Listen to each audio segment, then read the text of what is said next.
At this stage, it's really, it sounds terribly selfish, but I gave fully to FCI. I really did. Personally, professionally, financially. I'm off the boards now. I don't have the clout. I don't have the bully pulpit. And I want it for Cliff and for Brucey baby. He'll kill me if I say that. Bruce, our son, and that's and for our having a good life from now on. Just having a good time. Oh, I guess I'm always optimistic.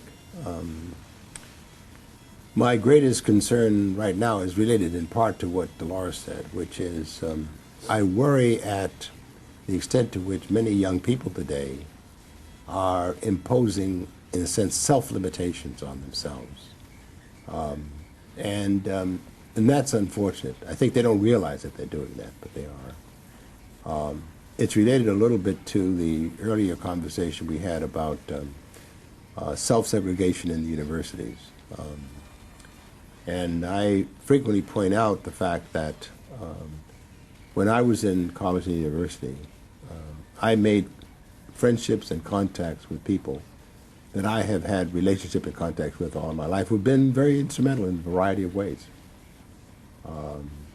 The chairman of the search committee that selected me for the State University of New York was a classmate from Harvard. I didn't know him at Harvard, but he was a classmate. He knew who I was. The friendships that you had in those environments can be very significant. One of the presidents at the Rockefeller Foundation, John Knowles, was my classmate.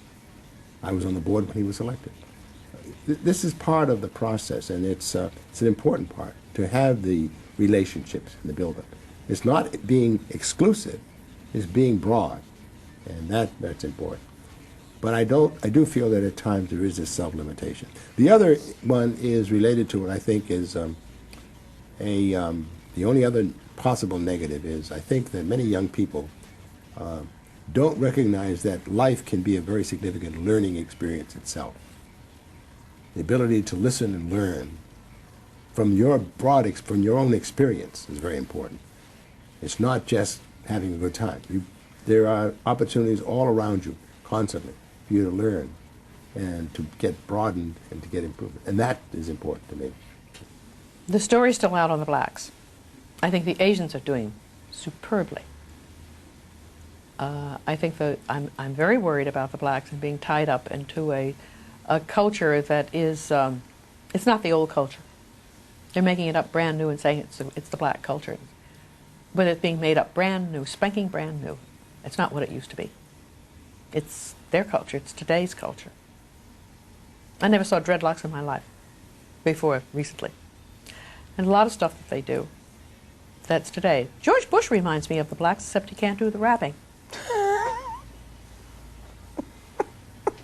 He walks around just like Mike Tyson. He does. That's a stretch. No, I mean, think about it. Think about it. Put my brain in a different place to think about that. He does. He's picking, and a lot of people are picking up from the black culture. These pants, these big baggy pants, they're not only the blacks. They have a tremendous. This is one thing that happened when I was a council member of the National Endowment for the Arts, and I used to hang out. I used to interact a lot with Jerry Stutz, and she made Henry Vendel when it was on 57th Street, and I used to go in there a lot. And I remember saying to Jerry, you have a lot of black salespeople in there. You're the best in the city. And she said, look, darling, I'm not doing this, having them just because I'm being altruistic or I'm being racially caring. She said, I'm doing it because blacks have a sense of self. And those women are in there, they know themselves, and they're selling. But they're selling with a certain amount of style. Now, a lot of the black women have it. But then there's this other group that's coming like a huge wave that I don't like their taste. I can't do anything about it. It's too late for me. I can't do anything about it, and I don't think it's helpful. I don't think it's positive. It's uncaring. It's unloving. It has no compassion, and I don't like that. I don't like them for it. Then there are others, millions who are fantastic, wonderful, strong, marvelous. But it's this new group that's saying they're representing the black culture, and it's not old. It's brand spanking brand new, and they're taking it as if they're showing off something that's old and the old culture, and it isn't. And I resent it. And you mean like the clothing that they I wear? don't know that I want this on. The clothing that they wear, The clothing, the attitude. Mm-hmm. The young people in the stores where most white people meet them, in the supermarkets and that kind of thing, they're ornery. Mm-hmm. Don't Some mess of with them them. are. Don't mess with Some them. of them are. That's true. That's true. Well, that's not the black culture we knew. I'm not saying that you should be humble. I'm not saying that at all. You must know that. I wouldn't say that. But it's a negative attitude. It's a negative attitude. It's not.